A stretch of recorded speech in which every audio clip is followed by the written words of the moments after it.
Good morning, I'm Harley Schlanger from the LaRouche Organization with your daily update for March 29th, 2022.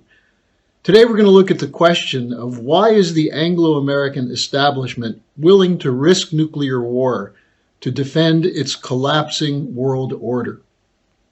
Now, Biden's comment in Warsaw when he said, quote, "For God's sake, this man cannot remain in power," unquote, about Putin, confirms the view that is held by most Russians that the Anglo-American forces are committed to regime change in Russia and China. The walkback that was attempted by the administration officials for this is based on a lie. Take Secretary of State Blinken's comment. He said, quote, "We do not have a strategy of regime change in Russia or anywhere else," unquote. Does he think the world has forgotten what the U.S. did to Noriega in Panama, the bombings in 1999 against Serbia to remove Milosevic, Iraq, Libya, Ukraine in 2014, all regime changes run by the U.S.? Does he think people have forgotten his role in trying to remove Assad in Syria? So why tell such blatant lies? Well, we have from another one of these imperial defenders, Neil Ferguson, the following comments in a recent Bloomberg op-ed.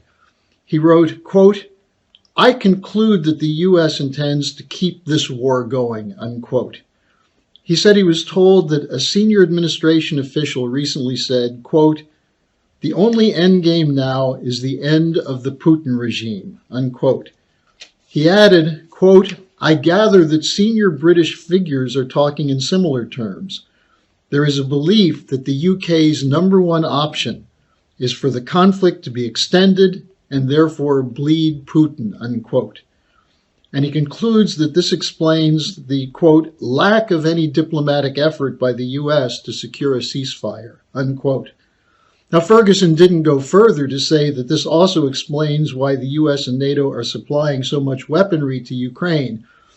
But this continues to be the policy, to build up a military force in Ukraine to be deployed against Russia. Ukraine as a proxy war against Russia. The same sentiment was expressed in a column by the Atlantic Council CEO Frederick Kemp, who's a leading spokesman for the war hawk faction, and he speaks on behalf of the military-industrial complex, which funds his think tank, the Atlantic Council.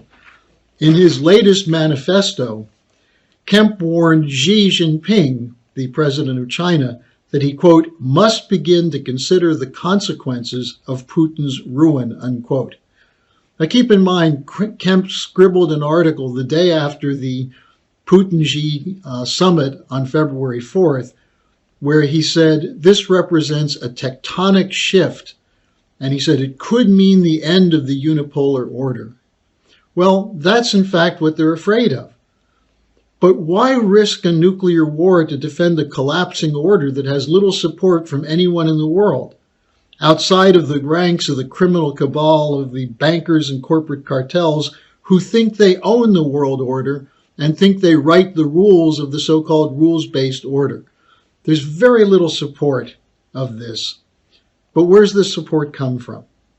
This is the British Empire. This is what Lyndon LaRouche had been writing about for over 50 years.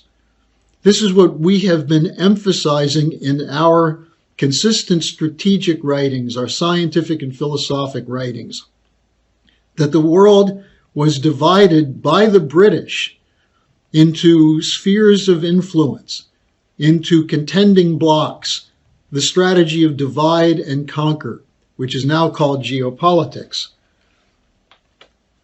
This is based on the emergence of the Anglo-American empire. Bringing the United States in is based on the fact that it will be an empire of British brains and American brawn. Now, this goes back to the threat to this order that emerged at the end of the 19th century, based on the robust economic growth of the American system, which outstripped the British Empire toward the middle to the end of the 19th century, especially after Lincoln's transcontinental railroad led to a revolution in industrial development.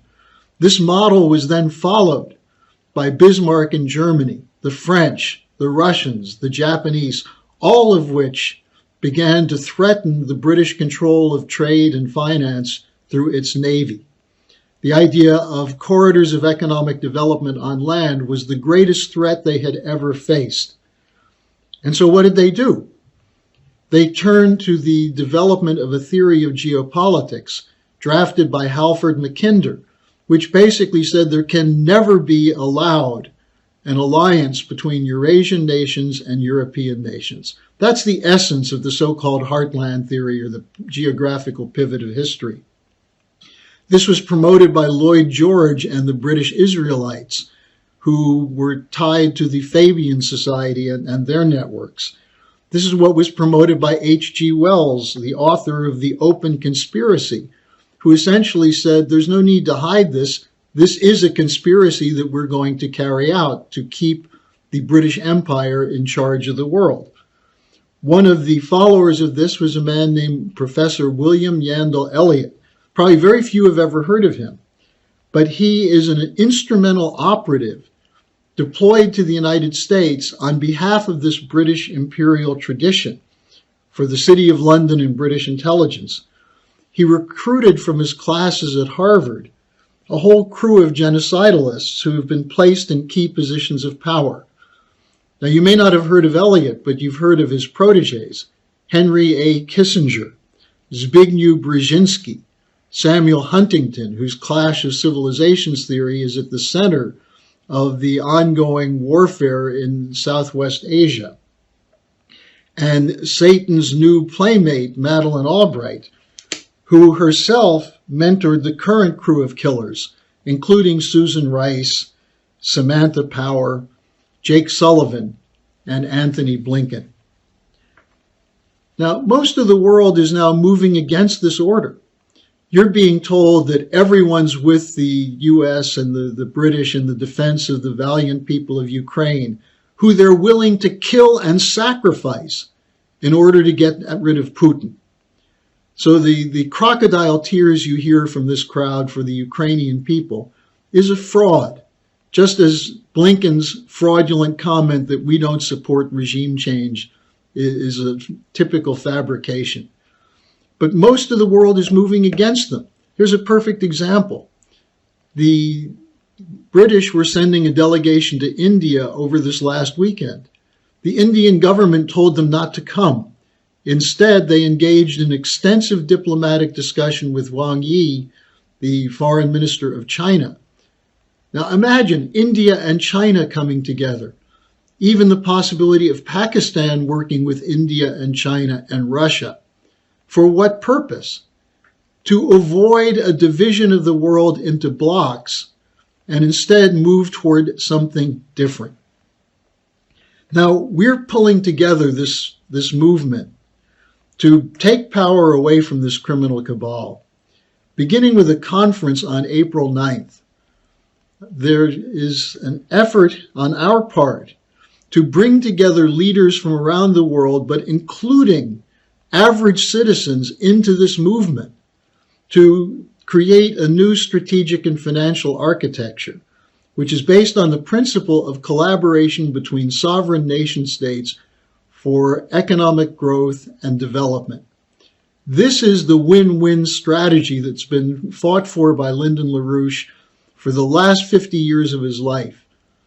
This is his legacy, but it's a legacy which has been adopted by people all over the world in opposition to the insane forces pushing the Malthusian New World Order of the Great Reset and the Green New Deal, and if necessary, are willing to defend it by risking nuclear war to save the empire. At the bottom of the description page, there will be links to register for this conference. I urge you, sign up today. Get other people to join us with this. This is the only way we're going to take power away from this criminal cabal. Now, if you'd like to discuss this a little bit and you have some questions for me, I'll be doing a live question and answer session today, Tuesday, at I think 5 or 5:15 Eastern Time. But there'll be a link to join me on Twitter if you'd like to do that. So bring your questions and get into this organizing process. Don't be a spectator, because spectators will end up being fried in nuclear war.